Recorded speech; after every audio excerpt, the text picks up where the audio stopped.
गया, आ गया गुरुजी आ गया। अरे क्या हो गया था गुरुजी? वर्षा का मौसम था, यहाँ आग बनी को नहीं, यंगनगर से लाया हूँ भाग के दौड़ के, थोड़ी सी देर होगी, अक्षमा करना। कोई बात ना बेटा। लरे ये कपड़ा सा के बांध रहा है तू? कुछ ना गुरुजी, कुछ ना गुरुजी, ऐसे ऐसे नु कह के टाल गया। अब गुरुजी का नींद का नशा हो रहा था, पी के वो उकड़ा और तो सो गया। अब सुबेरे वह माई आई, उठ के अक्षमा याचना करके आती हूँ उनके गुरुजी से, मेरे पर गलती होगी। वो महाराज जी के पास आकर बोली, महाराज जी माफ़ कर दो, मेरे से गलती होगी, आपका बच्चा गया था और मैं दुखी हो रही थी, धूम में से आंखें अग्नि जलाना चाहूँ थी, जला नहीं थी, और मैंने ध्यान दिया नहीं, वैसे क्रोध में कह दिया, आग जमने लगी, जब आँख फूट जा। ये नहीं बोला कौन सी, आपका चेला बोला कि कौन सी आंख फोड़ूं माई, मैंने तो वैसे ही कह दिया दाई आंख फोड़ दे। इसने दाई आंख काट के मेरा आगे धर दी, मैं तो महापापण हूँ, अक्षमा कर दो। अब गुरुजी सोचे क्या कह रही है यार, उसको पता नहीं है क्या क्या बात होगी। उस शेख फरीद बुलाया, अरे क्या बात है बेटा इधर आ। तो माई कह रही थी आपके बच्चे की यह आँख ले, वो कपड़ पर धर जाएगी ढक्कन पर, यह आँख ले लो, यह आँख काट के दे दी। तो वो गुरुजी बोला, रहा क्या हो गया बेटा? कुछ नहीं गुरुजी, आँख भी आपकी, शीश भी आपका। शेख फरीद कहे, गुरुजी बोला खोल इस पट्टी ने, पट्टी खोल ली तो आँख साबित पाई, पूरी होगी उस गुरुजी के यानी सिद्धि शक्ति से, लेकिन वो थोड़ी सी छोटी होगी पहले वाली से। ये प्रमाण रहे कि इनके गुरुजी में इतनी शक्ति है कि आंख भी इसने ठीक कर दी। अब पुण्यात्माओं, इस कथा का निष्कर्ष ये है, चलेगा भी आगे, कि वो गुरु इतने सिद्धि युक्त थे जिसने आंख भी ठीक कर दी, ओके कर दी। और वहां नगर में इस बात का तहलका मच गया कि भाई से महापुरुष आ रहे हैं। ओ क्या बात कही। परमात्मा कहते हैं ये ऐसी जो क्रियाएं हैं 8 सिद्धियों के तहत होती हैं, और ये 8 सिद्धि किसी के पास हो और ये सतनाम नहीं है तो भी वो गधा बनेगा, वो गुरु भी और उसके चेले भी। अब यहाँ निष्कर्ष देखना क्या समझाना चाहता है ये दास, के इन ऐसी क्रिया ऐसे चमत्कारों को देखकर हम इन नकलियां के पीछे लगे हुए थे। अब क्या होता है कि कुछ दिन के बाद गुरु जी का देहांत हो गया, और वहाँ आपस में ये नकली लोग होते हैं, उस संपत्ति के ऊपर प्रभुता के मारे आपस में झगड़ा करने लगे। वो परमानेंट शेष थे। तो शेख फरीद ने सोचा अपन दबे परमात्मा पाना है, गुरुजी ने बता रखा बेटा तपस्या कर घोर, क्योंकि जिसने जिसा बेरा उसी ही ज्ञान दे दिया, चेला फिर उसको आरूढ़ होगा क्योंकि गुरुजी ने कह रखा। तो घोर तपस्या करता हुआ उसने सोची भगवान पाना है, वह घोर तपस्या से मिलेगा, गुरुजी कह रहे। उसने अन्न खाना छोड़ दिया, सारा दिन में एक आध थोड़ा बहुत खावे अन्न, और फिर एक कुएं में उल्टा लटकन लग गया। अब कुएं में उल्टा लटक जाता था, पैर ऊपर बांध लिए रस्से के, यानी कोई वृक्ष के नीचे कुआं था, उस कुएं के उस पेड़ का रस्सी बांध के और नीचे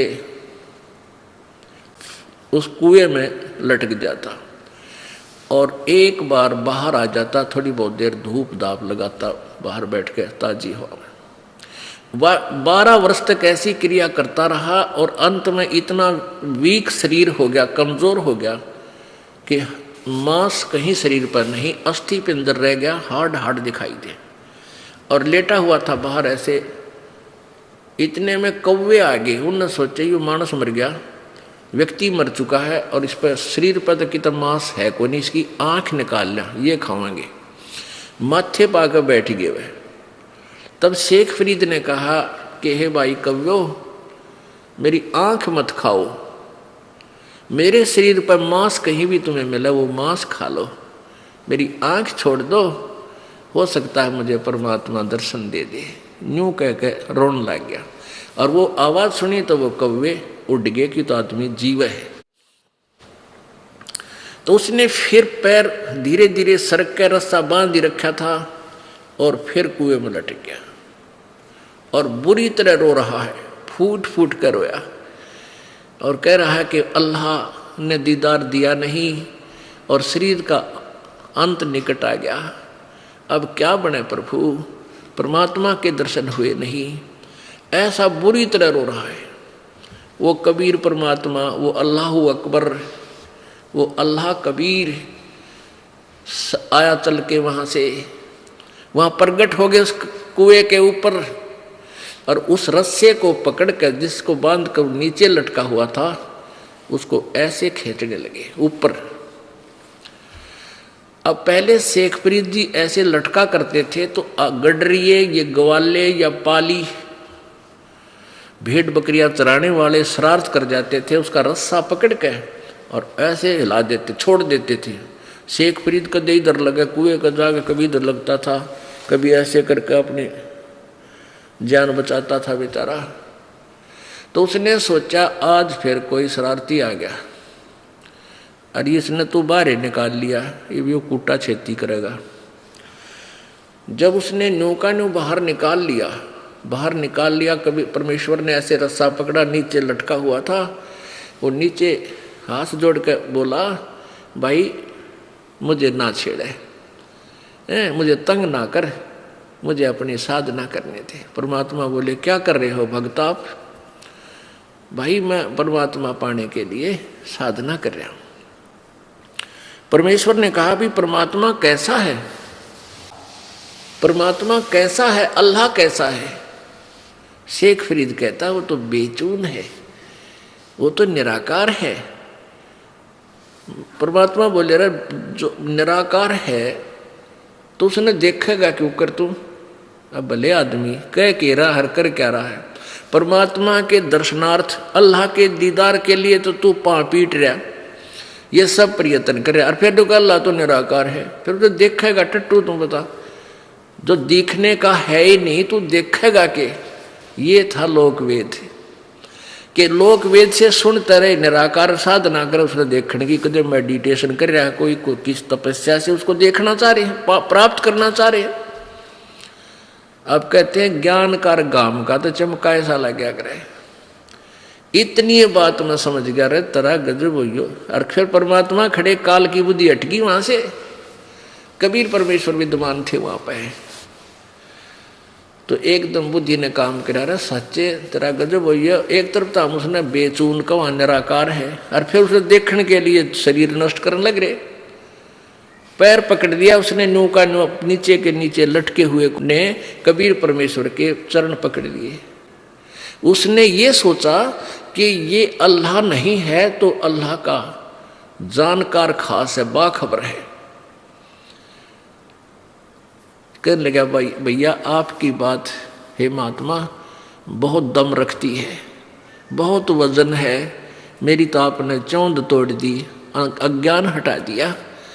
फिर उस कैसा है परमात्मा? प्रभु ने कहा परमात्मा मैं ही परमात्मा हूं, मैं तेरे सामने खड़ा हूं। हाँ, जब उसने कहा था पहले यही प्रसंग हुआ था, थोड़ा सा गलत हो गया। परमेश्वर ने कहा था कि शेख फरीद तू क्या कर रहा है यहाँ पर, क्या कर रहे हो भैया आप साधक? कि मैं परमात्मा के दर्शनार्थ दीदार के लिए साधना कर रहा हूँ। तो कबीर परमात्मा ने कहा था मैं हूँ वो अल्लाह अकबर, मैं अल्लाह अकबर हूँ। तो उसने कहा था भाई बकवाद ना करे तू, परमात्मा दिखाई नहीं देता, परमात्मा तो निराकार है। तो परमात्मा कबीर जी बोले फिर तू आड़ा धार ले है, जब निराकार है तो कोई खड्डे में लटक रहा है नालायक, तो देखेगा कैसे उस निराकार को तू? तब उसकी आंख खुली रख तेरा गजब ये सचमुच निराकार का तू दीदार कैसे करेगा, बता मुझे कौन सी विधि है तेरे पास? हाँ ये तो बात ठीक है, निराकार तो दिखा ही नहीं, फिर क्यों डले ढो रहा? तब उसने पैर पकड़ दिए कि मुझे एक रास्ता बता दे। परमात्मा बोले आजा मैं तुझे विधि बताऊंगा, उस विधि से प्रभु प्राप्ति होगी। अपने आत्माओं हम इस लोक वेद के आधार से अटके हुए थे, किसी के पास कोई ज्ञान नहीं था, सभी परमात्मा की तरफ में लगे हुए थे। अब परमेश्वर ने बताया कि जो कुरान शरीफ में, आपकी कुरान शरीफ में लिखा है